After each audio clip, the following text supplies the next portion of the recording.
Hello friends, मैं राहुल कुमार मेहता। और चलिए दोस्तों, बहुत सारे भाई का कॉल मैसेज आता है कि सर हम लूसेंट पढ़ते हैं, भूल जाते हैं, कैसे याद करें।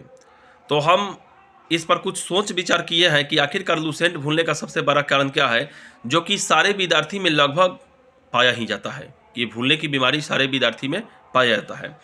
तो इसका हम एक शेड्यूल निकाले हैं दोस्तों कि जब आप कोई भी बुक पढ़ते हैं, खास करके लूसेंट हम पढ़ते हैं एग्जाम के लिए, तो वहाँ पे दो शर्त में उसको पढ़ते हैं। एक पूरा उसका सारांश पढ़ते हैं और दूसरा उसमें के मेन फैक्ट पढ़ते हैं। हम लोग फैक्ट को रटते हैं, फिर नेक्स्ट चैप्टर में जब चलते हैं और पहला चैप्टर में अगर कोई आदमी हमसे कुछ पूछता है तो कि सिंधु सभ्यता तुम पढ़े हो, तो हम लोग कहते हैं हाँ यार सिंधु सभ्यता पढ़े हैं। उसमें कैसे कैसे उसका सिंधु सभ्यता का जो मतलब कि स्थल था उसके बारे में पढ़े हैं, उसका खोज उसके बारे में पढ़े हैं, बढ़िया लगा है यार। ठीक ना। अब पता चल रहा है कि हाँ भाई सिंधु सभ्यता वाले लोग कैसे निवास करते थे, क्या करते थे, खेती बाड़ी किस तरीके से था।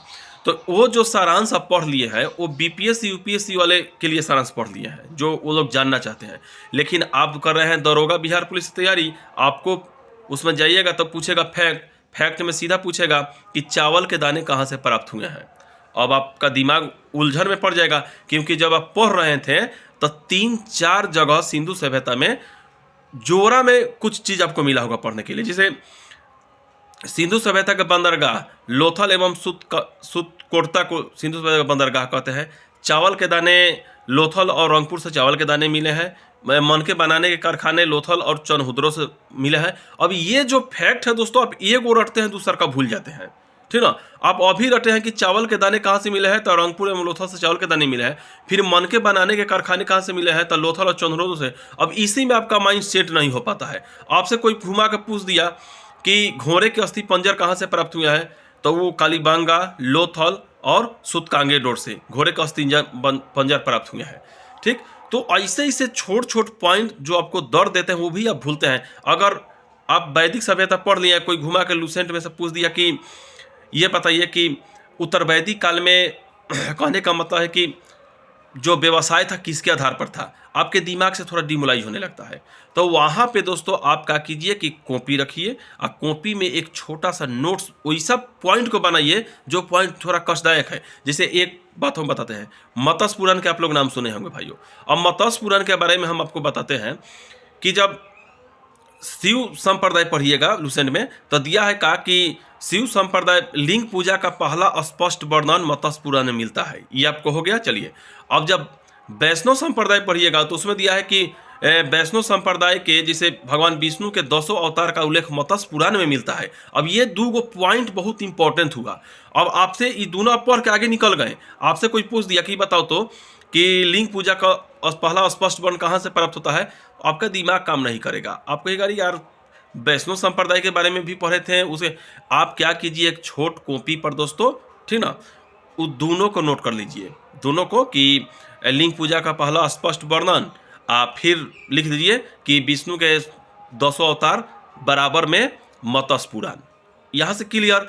चावल के दाने जैसे लोथल और रंगपुर से बराबर चावल के दाने। ठीक ना। एक जगह कॉपी में इसको बांट दीजिए शेड्यूल वाइज। ठीक ना। और कॉपी में रहेगा ये मेन फैक्ट हुआ दोस्तों। ठीक ना। क्योंकि ये तो सब लोग जानते हैं कि सिंधु सभ्यता में कितने स्थल थे, सबसे बड़ा स्थल, छोटा स्थल, ये सब उतना रोचक नहीं है। माने रोचक है, लेकिन सबसे बड़ी बात है कि इसमें कौन से पॉइंट पर आप जाकर फंस जाते हैं।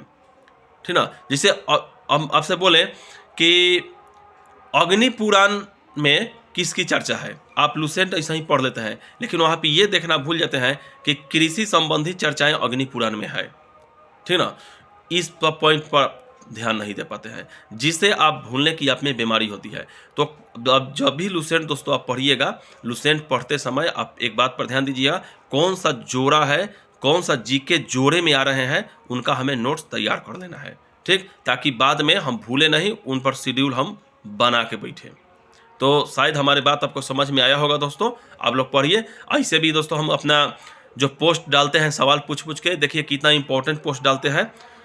उस पोस्ट में लगभग जानिए कि बहुत सारे छोट छोट सवाल रहते हैं, लेकिन उसको 24%, 25% लोग ही सही कर पाते हैं। सवाल इतना छोटा छोटा होते हैं। एक सवाल हम पूछे हैं कि ऋग वेद का निर्माण का काल क्या था, 3500 ईस्वी, 3600 ईसा पूर्व या 3000 ईसा पूर्व, बहुत सारे लोग उसको गलती मार के निकल गए हैं, बहुत सारे लोग। बताइए दोस्तों, आप पढ़ते हैं, पढ़ाई कर रहे हैं दरोगा की तैयारी, फिर भी आप गलत कर रहे हैं, ठीक ना। तो छोट छोट फैक्ट को नोट्स बनाइए, कुल मिला के हम ये कहना चाहते हैं।